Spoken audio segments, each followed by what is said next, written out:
سلام دوستان، خوش اومدید به این آموزش. یکی از دوستان من یه VPSی تهیه کرده برای خودش و ما میخوایم براش این سرور VPSش رو کانفیگ بکنیم به صورتی که بتونه پروژه مثل لاراول، کلا پروژه PHP یا حتی وردپرس رو روی این در واقع سرور بیاره بالا.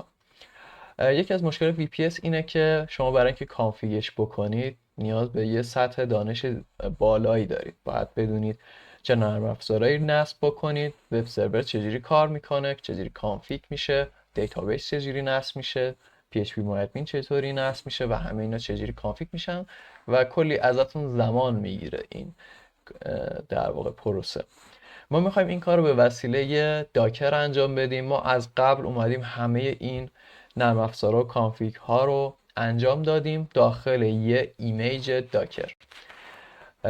میخوایم بهتون یاد بدیم چجوری داکر نصب بکنید و چجوری از این ایمیج استفاده بکنید، در حالی که خیلی هم نیاز نیست راجع به لینوکس و مثلا وب سرور انجینیکس و این چیزها برید اطلاع داشته باشید. البته شما باید یه آشنایی سطحی قطعا با نحوه کار با سرورهای لینوکس داشته باشید، ولی خب خیلی عمیق و تخصصی نمیخواد برید این رو یاد بگیرید. خب اول از همه ما سرورمون رو تازه تهیه کردیم، اوبونتو نسخه 0.4 و مسئله اینه که سرور ما سرور ایرانه و خب داکر ما رو تحریم کرده. احتمالا شما بخواید داکر رو همینطوری نصب بکنید یه سری مشکلا براتون پیش میاد و نمیذاره شما داکر رو نصب کنید. میخوایم ببینیم چجوری میتونیم از این مشکلا هم عبور کنیم. پس اگه سرور شما خارج از ایرانه، این کاری که الان میخوایم انجام بدیم رو نیاز نیست شما انجام بدید. خب برای سرورهای ایران شما البته اول قبل از اینکه اون کار بکنیم باید یه بار بزنیم سرورمون آپدیت بشه. دستور sudo apt update رو یک بار اجرا میکنیم.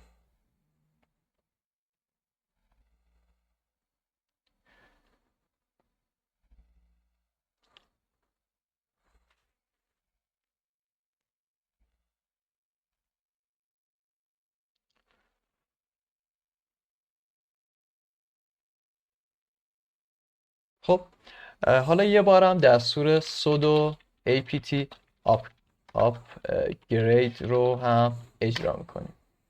این دستور ممکنه اجراش یه کمی زمان ببره.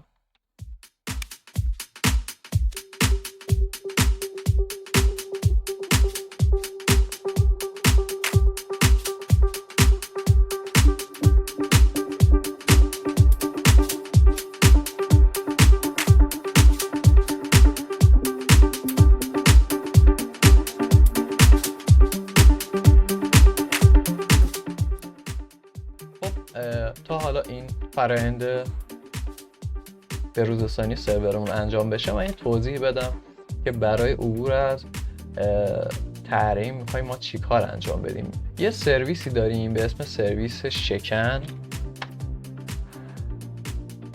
شما از این سرویس میتونید برای دور زدن تحریم ها بیاید استفاده بکنید. من سرویس دیگه رو هم تست کردم، فعلا بهترین سرویسمون واقعا همینه و واقعا از شرکتش تشکر میکنم که همچین آب باریکه‌ای رو برای ما گذاشتن که بتونیم یه جوری تحریما رو دور بزنیم.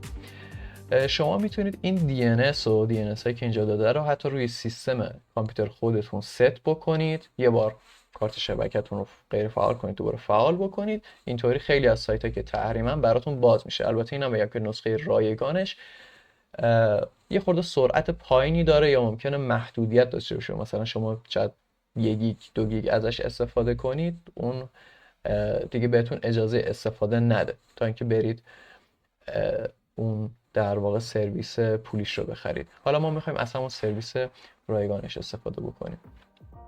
به هر حال کاری که میخوایم انجام بدیم اینه که این DNS رو بریم روی سرورمون ست بکنیم تا لحظه‌ای که داکر رو روی سیستممون نصب بکنیم.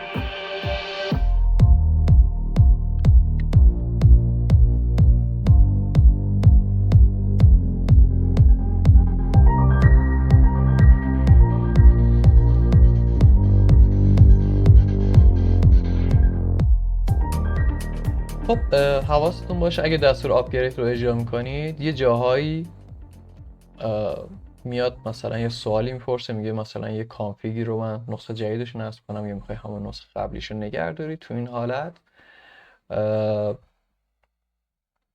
حالا اگه آی رو بزنید میاد اون ورژن جدیدش رو فکر کنم نصب میکنه. اگه ان رو بزنید اینجا نوشته که همون نسخه ای که الان هست رو نگه میداره، ما ان میزنیم. حالا چون اصلا نمیدونیم این چی هست میگیم همون نسخه الانش رو برامون نگه داره. اینجا هم باز یه سوال دیگه از همون میپرسه در رابطه با OpenSSH. میگه اینجا هم باز همین گزینه دیفالتش رو میزنیم که keep the local version currently installed، این رو انتخاب میکنیم و میذاریم دوباره ادامه فرایندش پیش بریم.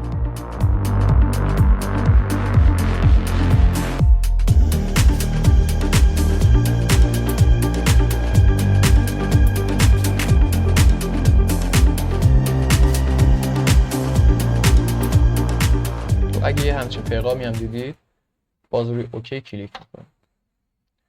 اینجا هم به ما میگه که حالا یه سری از سرویس ها رو میخواد ریستارت بکنه به خاطر اینکه اون آپدیت ها روش انجام بشه. شما میتونید دکمه تب کیبوردتون رو بزنید تا این اشاره گرش به روی دکمه اوکی، بعد اینتر رو میزنید تا از این قسمت هم عبور کنه. به هر حال بعد از اینکه یک بار آپدیت و آپگرید رو برای اولین بار روی سرورتون انجام دادید خیلی خوبه که یه بار سرورتون رو ریبوت کنید تا یه بار کلا ریستارت شه دوباره بالا بیاد. ما این کار رو انجام میدیم و دوباره به سرورمون بعد حدوداً 1-2 دقیقه دوباره با ریموت بهش متصل میشیم.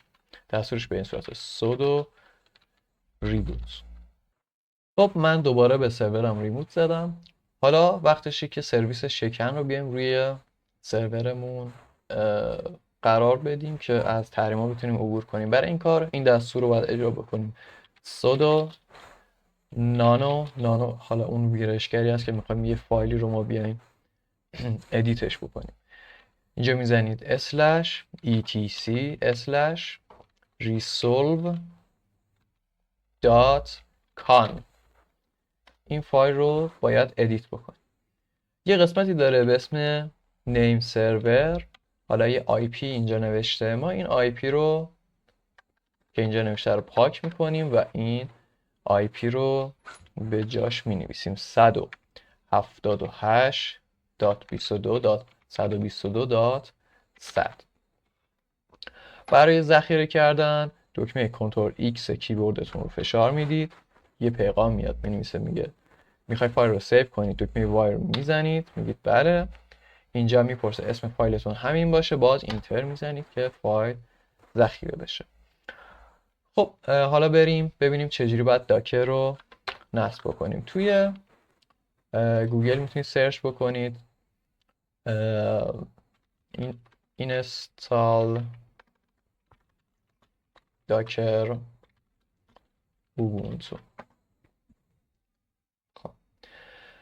خود سایت داکر خیلی خوب فرایند نصب رو اومده توضیح داده.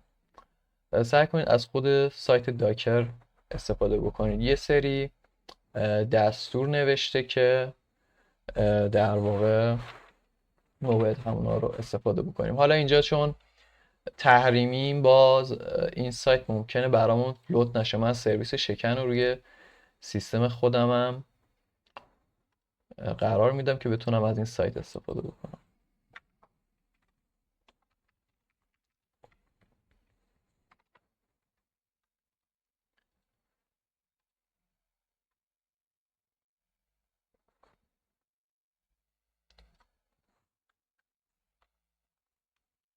خب دیدید که الان یک کنترل F5 زدم و سایت داکرم برام رو سیستمم بالا اومد.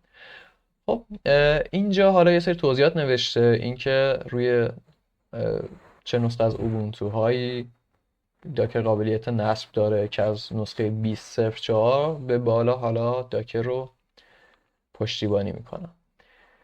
اسکرول میکنید میاد پایین تو قسمت اینستال. اینجا یه سری دستور نوشته، بعد اینا رو دونه دونه اجرا بکنیم. خب دستور sudo apt update رو که ما الان انجام داده بودیم. حالا این یکی دستورش رو میایم کپی میکنیم، میریم روی سرورمون اجرا میکنیم.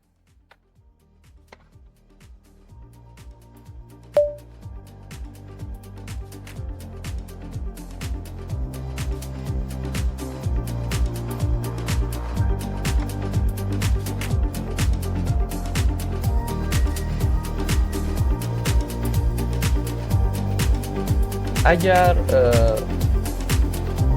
حالا اون DNS که تغییر دادید به درستی کار نکنه و اون فرآیند عبور از تحریم برامون انجام نشده باشه، ممکنه این دستوری که میخواید اجرا بکنید یه اروری به شما بده. خب اگه اینطوری هیچ پیام خاصی بهتون نداد، یعنی که به درستی دستورش رو اجرا کرد.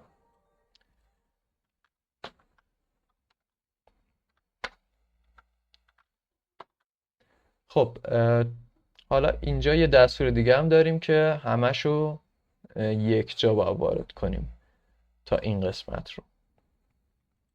این رو هم یه جا کپی میکنیم، میاریم تو این قسمت اجرا میکنیم. خب در نهایت دوباره گفته دستور آپدیت رو اجرا بکنیم. sudo apt update.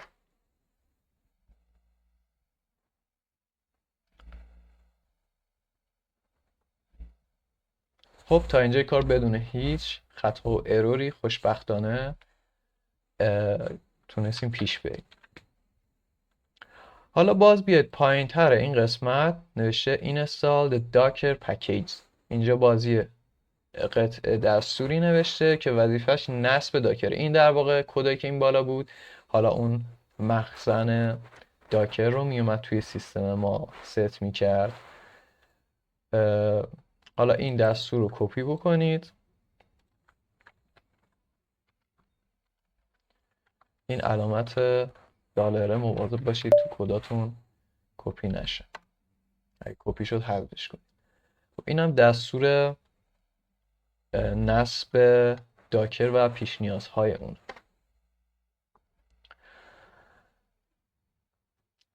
الان نیاز داره که 115 مگابایت رو دانلود بکنه. منتها چون ما از این سرویس شکن و نسخه رایگانش استفاده میکنیم، ممکنه یک مقداری فرآیند نصب طولانی باشه، پس یه مقداری صبر کنید تا فرآیند کامل انجام بشه. اینجا دکمه با کیبورد رو میزنید و اینتر میزنید تا فرآیند نصبمون شروع بشه.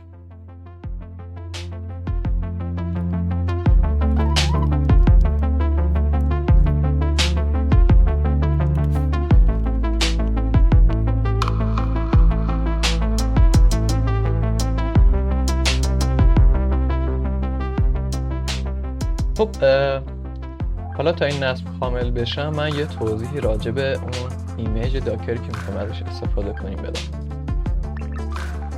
ما روی گیتاب، حالا خواستید مخزنش هم ببینید، github.com/webrium/docker-image.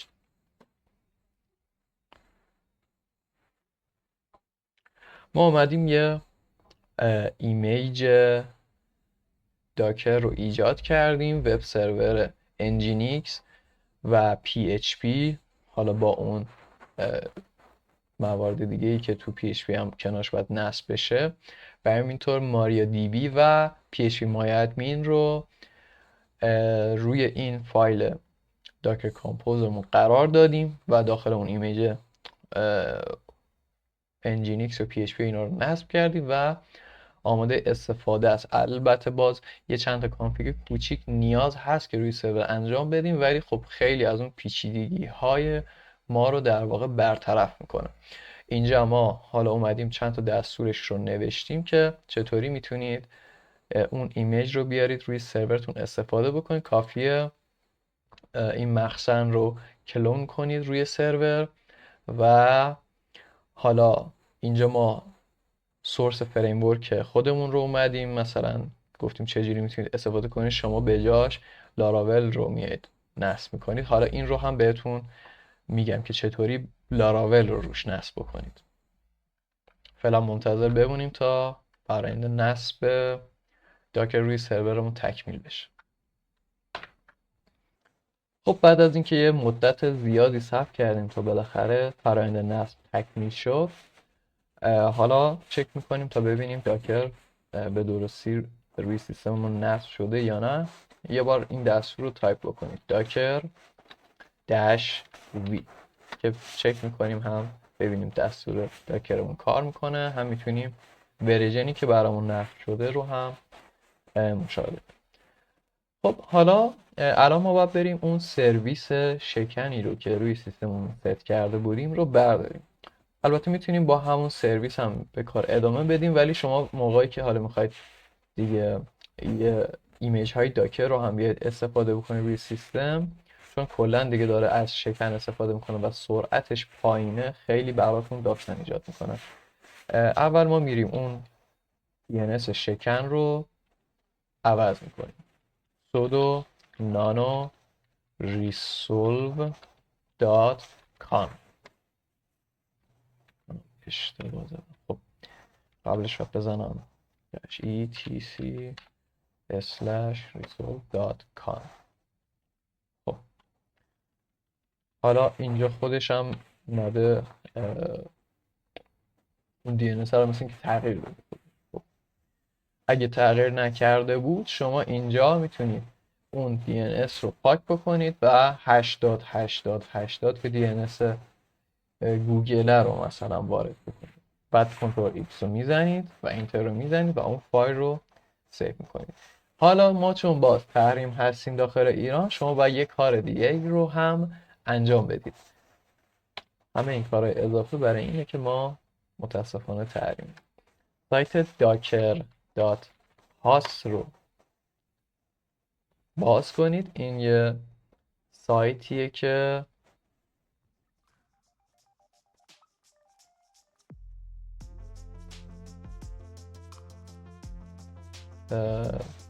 فکر میکنم یه سرویسی رو ارائه میداد که بتونیم از تحریم عبور بکنیم. خب فکر میکنم docker.ir.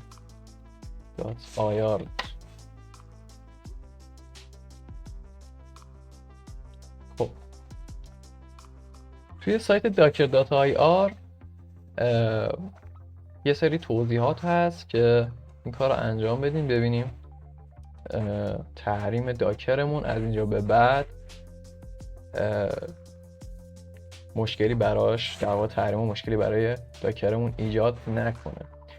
توی این سایت توی قسمتی که درباره اوبونتو دبیان اومده توضیح داده، میگه یه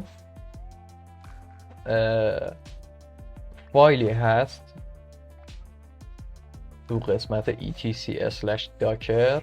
باید در واقع حالا این فایل رو بسازیم یا اگه هست ادیتش بکنیم و این عبارتی که اینجا نوشته رو داخل اون فایل ذخیره بکنیم. خب میریم روی سرور، میگیم sudo nano حالا etc/docker/فلان.json. این فایل رو ایجاد میکنیم، این مقدار هم داخلش قرار میدیم. سعی کنید به دقت کپیش کنید، یه خورده کپی کردنش سخته اینجا.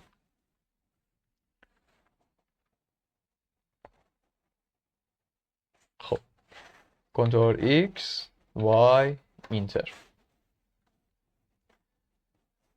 بعد پایینش گفته که شما حالا باید سرویس های داکر رو ریستارت کنید. این کدایم که اینجا نوشته رو دوباره روی سرور اجرا میکنم.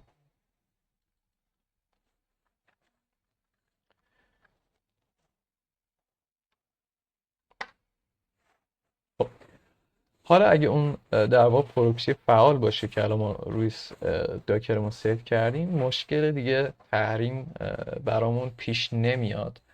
حالا وقتشه که البته برای تست الان داکر فکر میکنم داخل سایتش یه همون قسمتی بود که دستور نصبش بود، بعد از اینکه دستور اینستالش هست، یه دستور دیگه هم نوشته برای اینکه تست کنیم ببینیم داکرمون درست کار میکنه یا نه. sudo docker run hello world، این رو میتونید کپی بکنید روی سرورتون بزنید تا اجرا بشه. الان میره از سرورهای داکر یه ایمیج کوچیکی رو میگیره که ببینه همه چیز اوکی یا نه. اینجا اگه اوکی باشه hello from docker رو بهتون نشون میده. حالا اینجا هم یه سری توضیحات رو به ما داده. تا اینجا ما تونستیم داکر رو با وجود تحریم ها روی سرورمون با موفقیت نصب کنیم و اجرا بکنیم. خب من وارد مسیر هوم سرورم میشم. خب اینجا توی هومم میام یه دایرکتوری ایجاد میکنم به اسم apps به این صورت. حالا mk میزنید، مخفف فکر میکنم make باشه، mkdir apps. این میاد یه دایرکتوری به اسم apps رو برامون ایجاد میکنه. با دستور cd وارد apps میشیم و فکر میکنم الان رفته گیت روی سرور نصب نباشه. خب فکر کنم نصبه.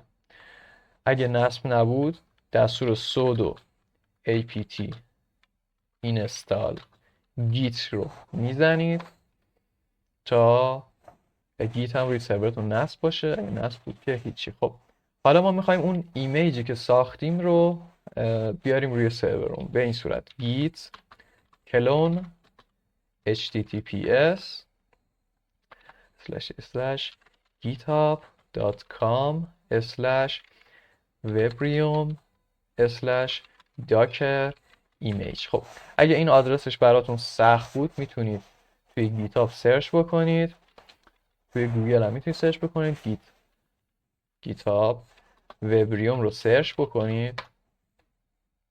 داخل مخزنش اگه برید، خب توی github/webrium اینجا میتونید داکر ایمیج رو پیدا بکنید. میتونید روش کلیک بکنید، اینجا بیاید روی این قسمت کد. حالا میتونید همین آدرس رو کپی بکنید استفاده کنید، یا میتونید اینجا کلیک بکنید روی این قسمت کپی کلیک کنید و این آدرس ریپازیتوری رو بیاید کپی بکنید. خب پس اینجا میزنید روی سرورتون git clone، اون آدرس مخزن اون رو اینجا وارد میکنیم. انتهاش هم میتونیم یه اسمی بنویسیم که حالا میخوایم با اون در واقع داخل اون دایرکتوری کلون بشه. من می‌نویسم سرور. اینطور میزنید و پروژه روی سرورمون کلون میشه. حالا وارد مسیر سرور میشیم. خب یه فایل فولدر کانفیگ داریم. یه سری فایل کانفیگ اینجا وجود داره.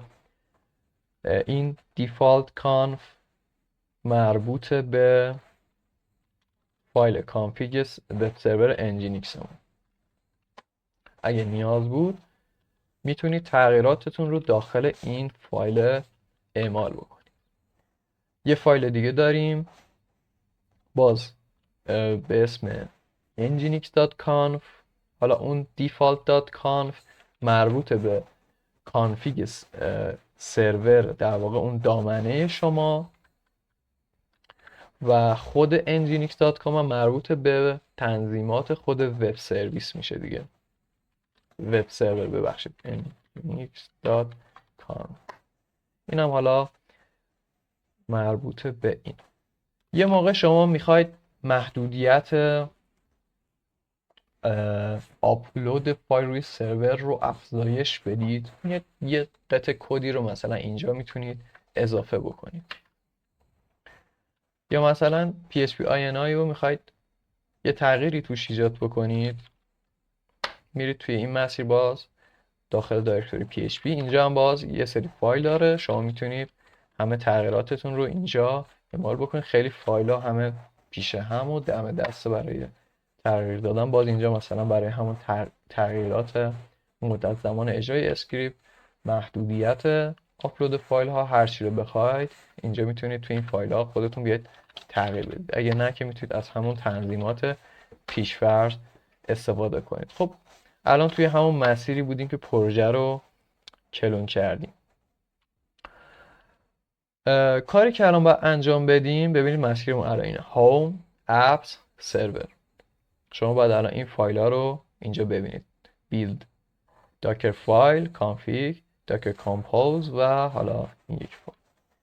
برای اجرا شدن این ایمیج می نویسید docker compose up -d، اینتر رو میزنید. حالا یه مقدار باید صبر بکنید تا در واقع داکر بره از سرور خودش اون ایمیج های ما رو دانلود بکنه و روی سرورمون اجرا بکنه.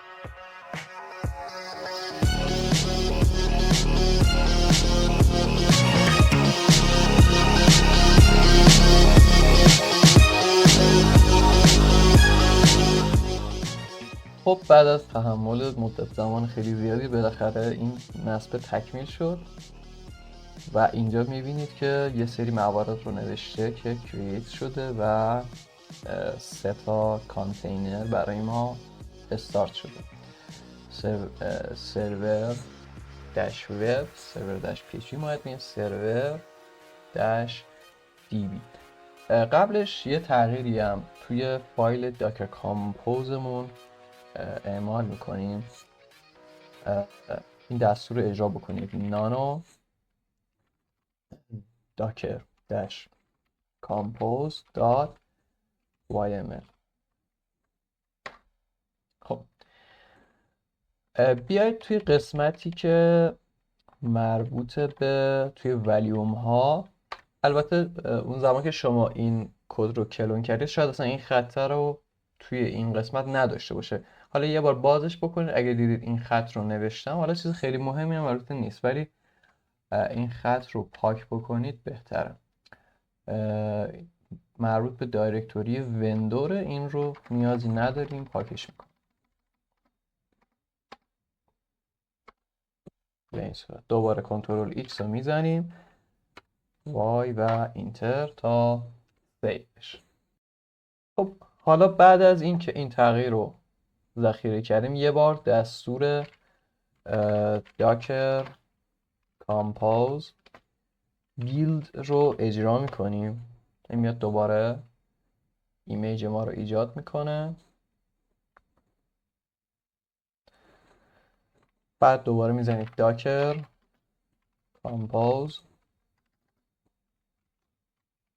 up -d. حالا این دستورم اون ایمیجی که الان بیلد کرد رو فعالش میکنه.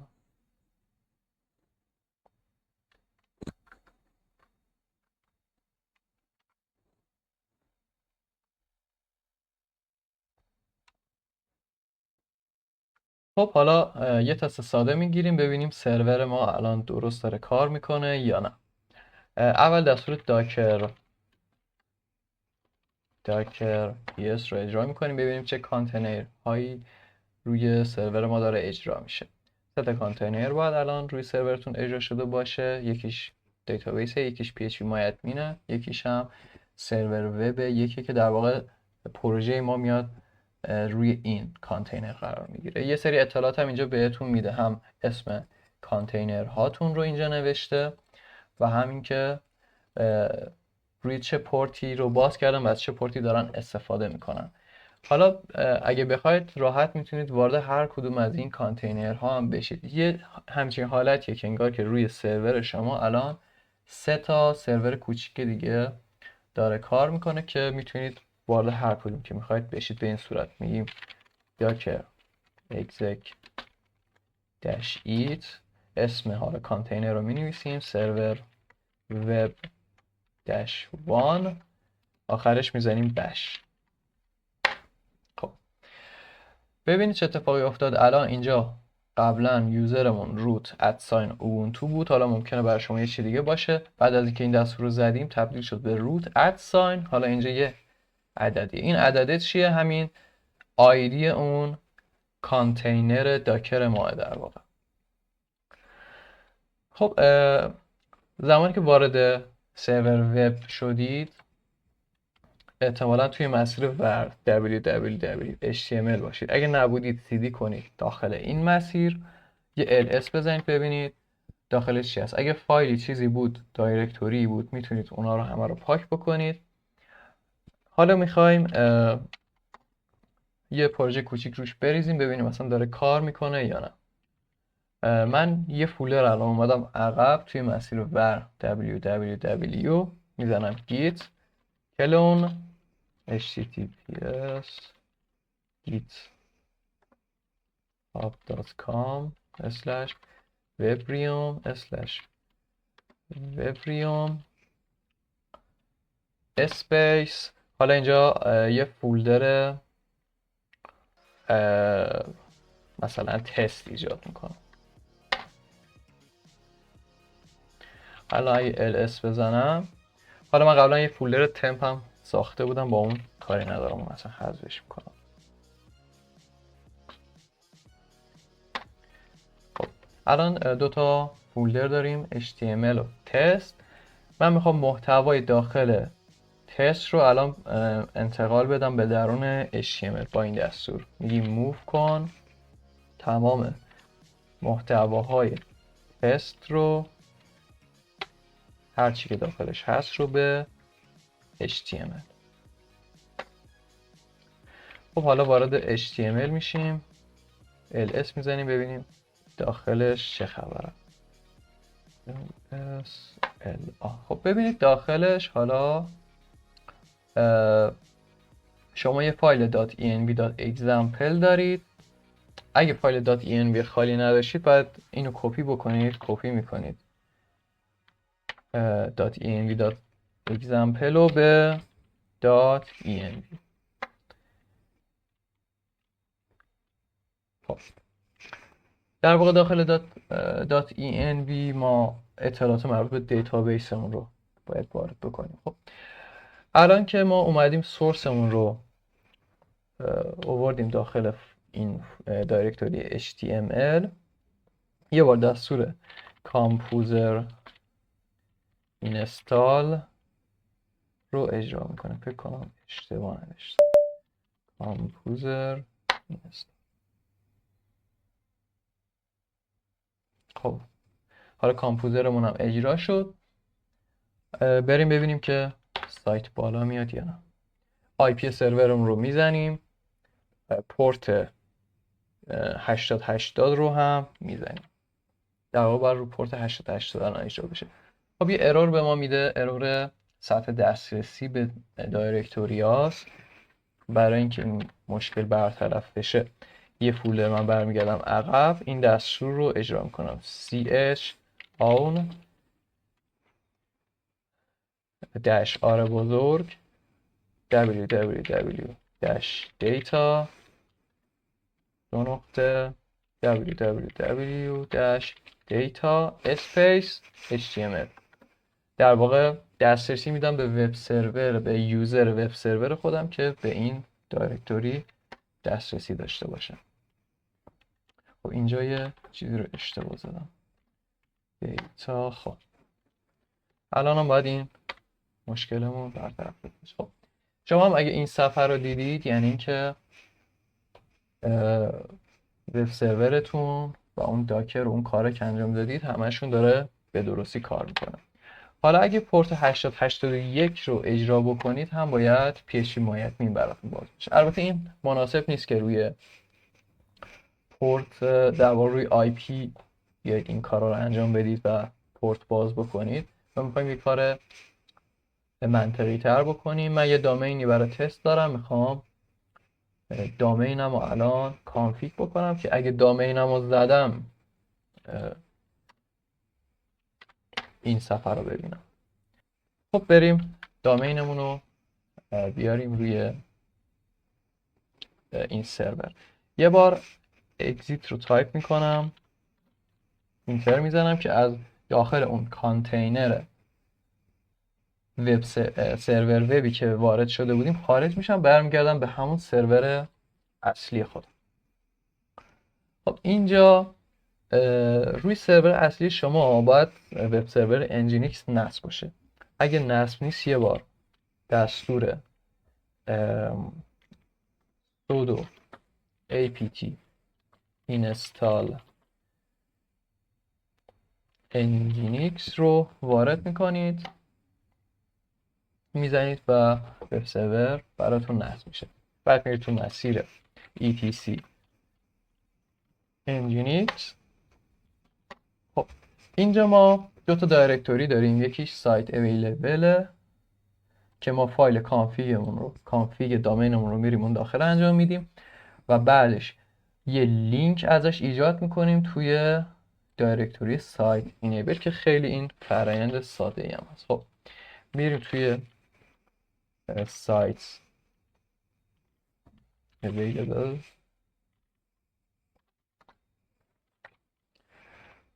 یه فایل جدید ایجاد میکنم نانو بن اینفو، اسم دامینم هست .ir.conf، آخرش باید به .conf ختم بشه.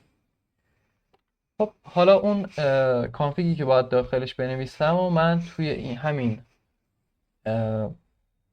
ریپازیتوری داکر ایمیجمون قرار دادم. میتونید برید از همینجا این فایل رو، این در واقع کانفیگی که مربوط به پروکسی سرور تو داکر کانتینر هست رو پیدا کنید، کپی کنید، توی اینجا وارد.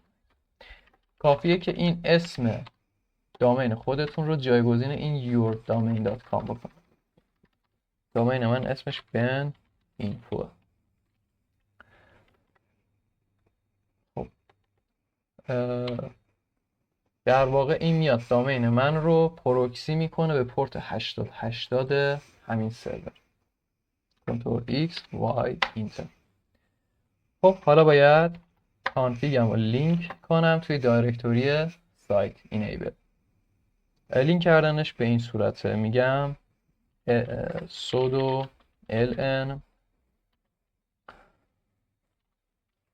sites available info.ir.conf این دات اسلش یعنی مسیری که همین الان داخلش هستیم.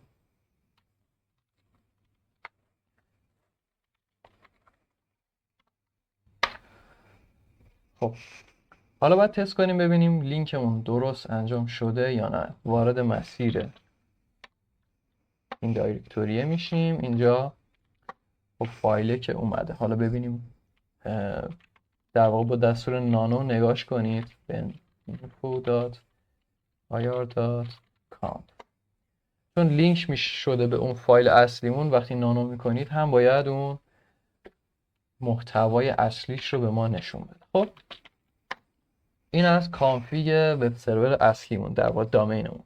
حالا یه بار دستور nginx -t رو اجرا میکنیم ببینیم کانفیگمون اوکی یا نه. اینجا این در واقع خروجی رو دیدید، یعنی اینکه کانفیگتون بدون مشکل انجام شده. حالا میگید سرور سرویس nginx ریستارت، وب سرورمون رو ریستارت کنیم. خب حالا تست میکنم، میگم http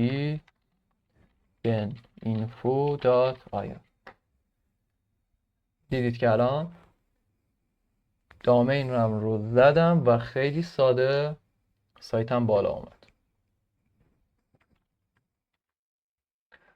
خب حالا یه قدم با جلوتر میریم، میخوایم HTTPS رو هم فعال بکنیم برای این دامنه خودمون. اول باید سرت بات رو روی سرورمون نصب کنیم. این هم فرآیند ساده ای داره. سرچ بکنید سرت بات install سرت بات این ubuntu for nginx.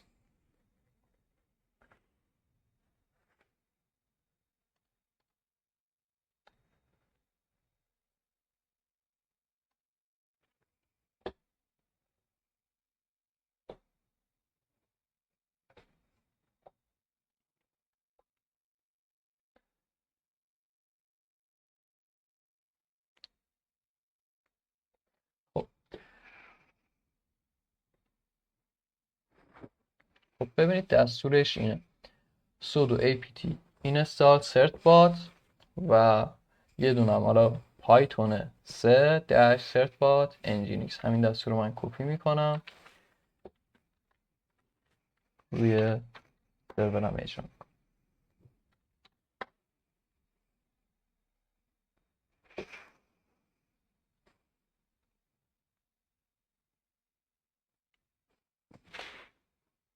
حالا که certbot نصب شد، برای اینکه HTTPS فعال بشه کافیه این دستور رو وارد کنید certbot -d به معنای همون دامینه. حالا اینجا دامینتون رو وارد میکنید، مثلا beninfo.ir. اگه www هم داره دامینتون، باز میتونید اینجا بگید -d www.beninfo.ir که خب من www شو حالا نمیخوام استفاده کنم.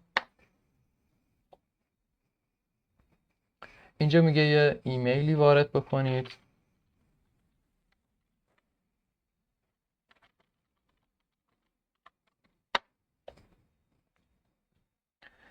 اینجا یه پیامی بهتون نشون میده، میگه با شرایط ما رو میپذیرید. میگیم بله. یس بزنید که حالا چیزی هم بهتون گیر نده.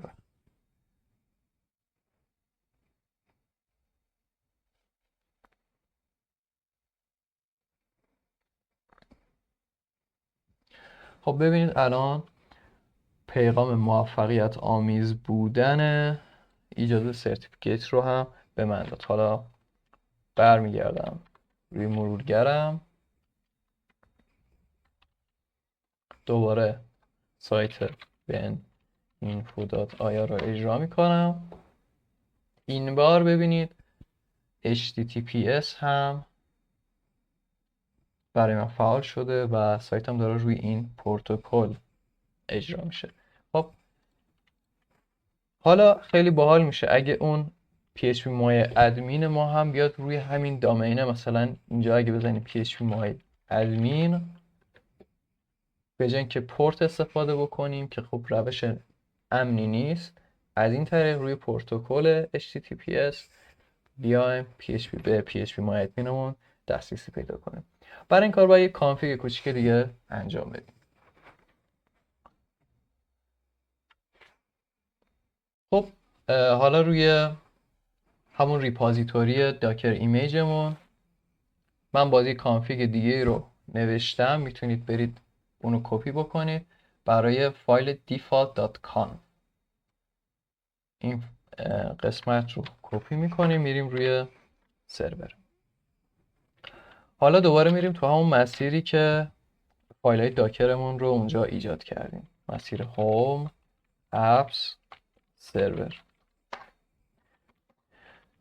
توی اینجا ما یه دایرکتوری کانفیگ داریم، واردش میشیم.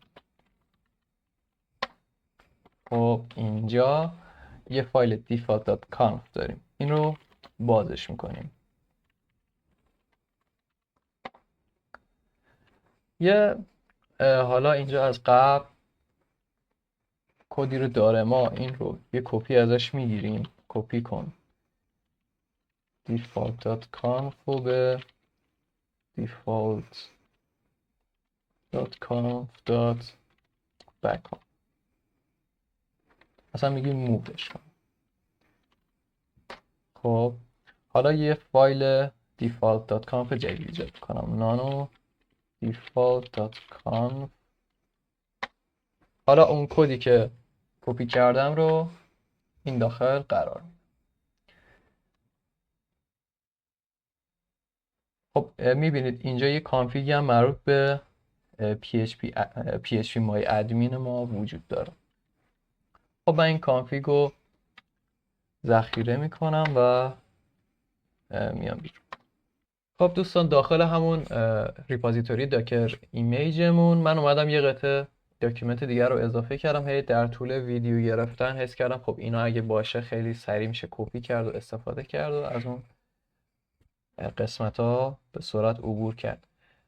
برای اینکه PHP مای ادمینمون هم روی دامین بیاد لود بشه، یه تیکه اینجا یه عبارتی رو نوشتم، این رو باید بریم داخل داکر کامپوزمون قرار بدیم. یعنی باید بریم داخل اون مسیری که فایل داکرمون رو قرار دادیم، هوم اپس سرور، اینجا میگیم نانو داکر compose.yml رو میایم قسمت PHP یه environment اینجا وجود داره، ما این قطعه کد رو، این سه خط رو اینجا اضافه میکنیم. یکیش مربوط به محدودیت آپلود فایل، که در واقع شما میگید که خب من میخوام یه دیتابیسی از قبل دارم، میخوام این آپلود کنم، میتونید اینجا تعیین کنید که حد اکثر حجم مجاز چقدر باشه. حالت دیفالت فکر میکنم یا 2 مگا یا 8 مگا، همین حدوداست که خب خیلی کمه.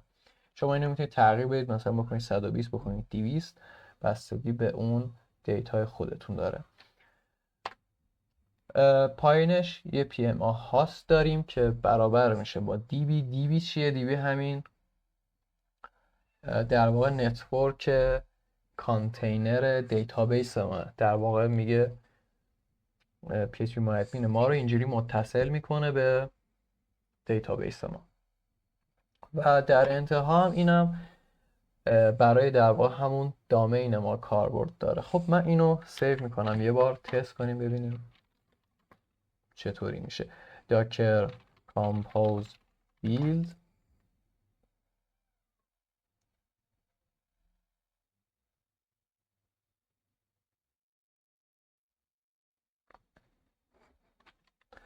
خب حالا docker compose of -d.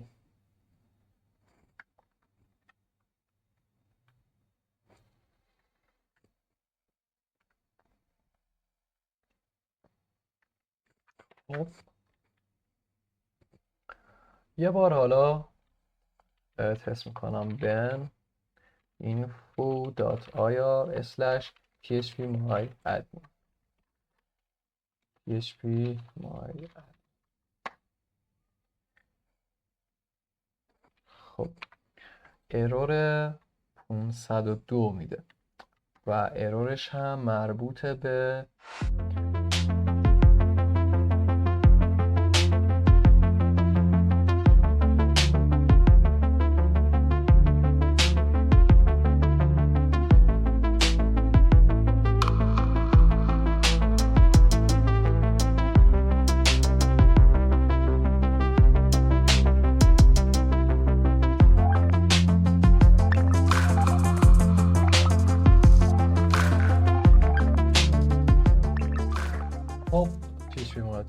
ادمینمون هم بالا اومد. حالا مشکل چی بود؟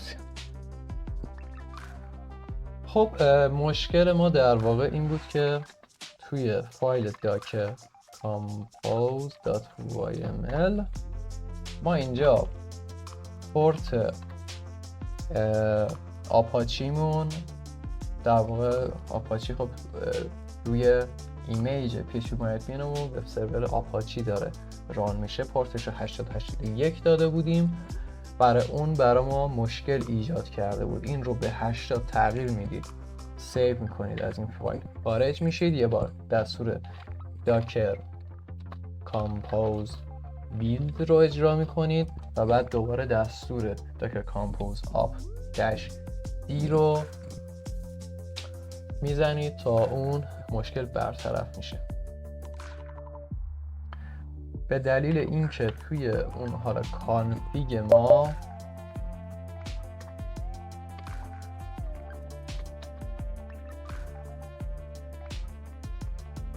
ببینید اینجا که ما داریم PHPMyAdmin رو هم پروکسی میکنیم به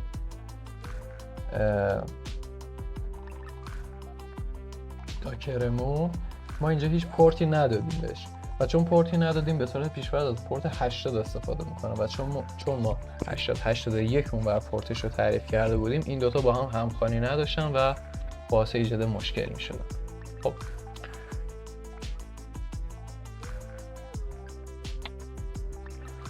خب حالا یادتون باشه پسورد دیفالت PHP MyAdmin ما 1 2 3 4 5 6 توی این ایمیجی که داریم. حالا بذارید ببینم وارد میشه با این پسورد 1 2 3 4 5 6. بله، میبینید که وارد سرور شد. یادتون باشه حتما باید این رمز عبور رو تغییر بدید. خب حالا ببینیم چجوری این رو میشه تغییر داد. باید از طریق همون فایل داکر کامپوز این کار رو انجام بدید. فایل داکر کامپوز رو میریم ویرایش میکنیم. اینجا ببینید تو قسمت دیتابیس یه دونه ماریا دی بی روت پسورد وجود داره. اینجا مثلا حالا من اینو میکنم 1 2 3 4 5 7 برای تست ببینیم تغییرش درست انجام میشه یا نه. دوباره میگیم داکر کامپوز بیلد کن.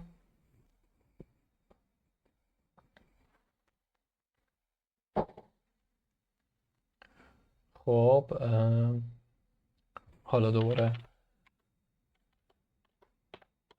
داکر کامپوز آب دشتی.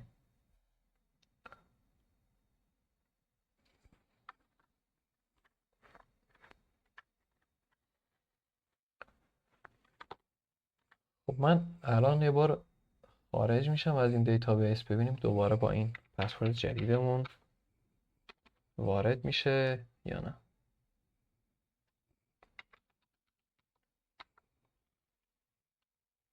خب فکر میکنم دوباره دیگه این رو چیز نمیکنه چون قبلا یه بار اون روش ست شده. حالا اینم باز یه مشکل کوچیکی دیگه است که باید اینم ببینیم چجوری میشه برطرف کرد، چون اون پسورده دیگه انگار روش نشست.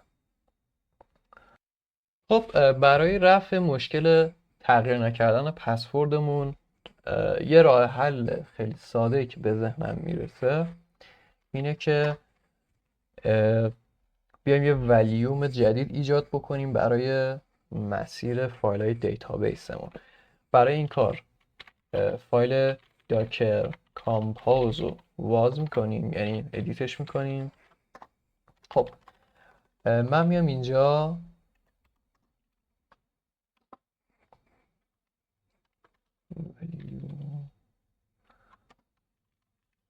یه ولیوم جدید ایجاد میکنم، میگم مسیرش به فولدر، حالا من میزنم دات اسلش که یعنی همین فولدر سروری که هستم یه دایرکتوری به اسم دیبی داشته باشه که فایل ها داخل اون ولیوم بشه.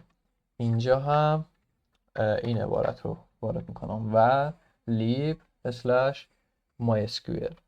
تست بکنیم ببینیم این روش جواب میده به همون یا نه. دوباره داکر کامپوز بیلد میگیریم.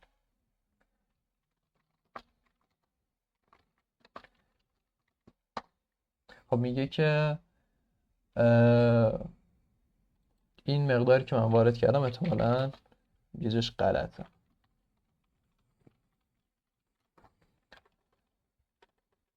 آره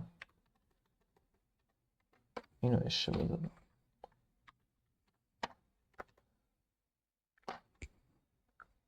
باز هم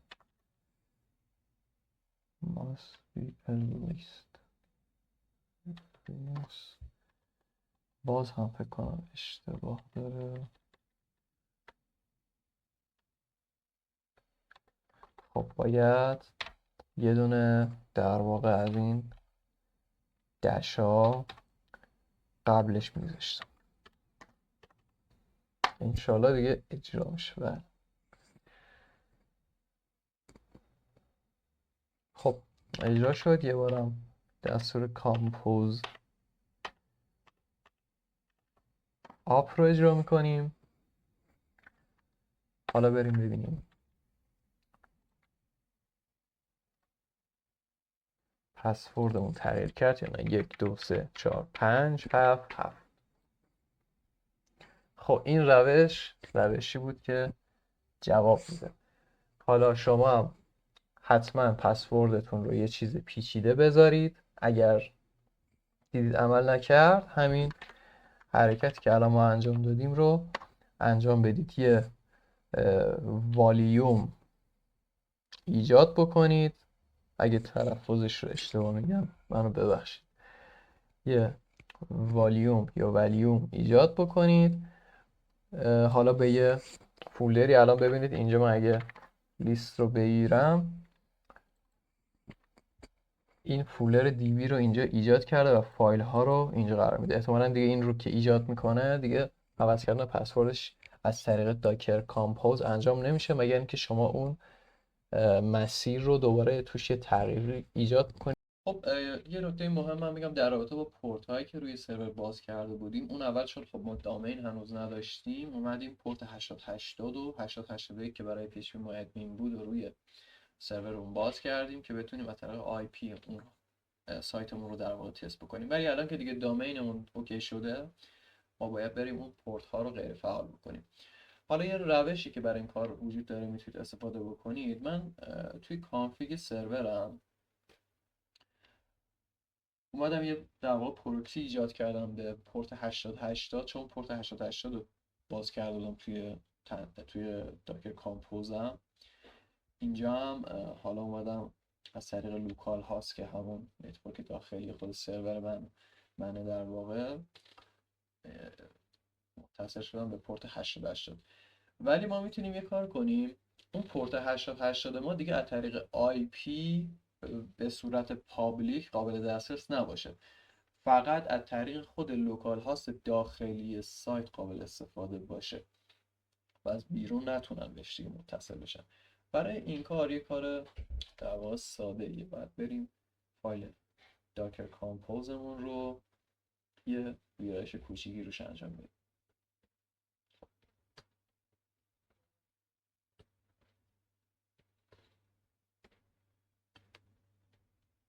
خب ببینید اینجا توی قسمتی که پورت 8080 اومدیم باز کردیم، من این رو یه تغییر کوتاهی میدم، حالا میذارم داخل کوتیشن.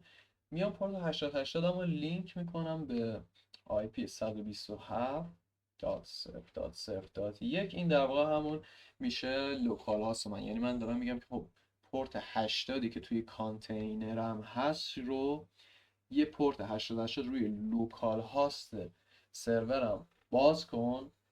و چون فقط روی لوکال هاست خودم اومدم آدرس دادم، دیگه از طریق آی پی اصلی سرور این پورت 8080 من در دسترس نیست. تو قسمت PHP MyAdmin میرم، مثلا این قسمتی که الان نوشتیم نیاز بهش نیست. شما میتونید این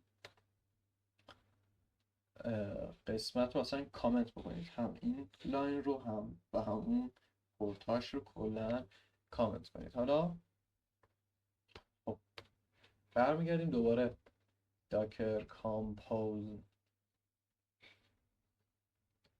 کامپوز بیلد رو اجرا میکنیم.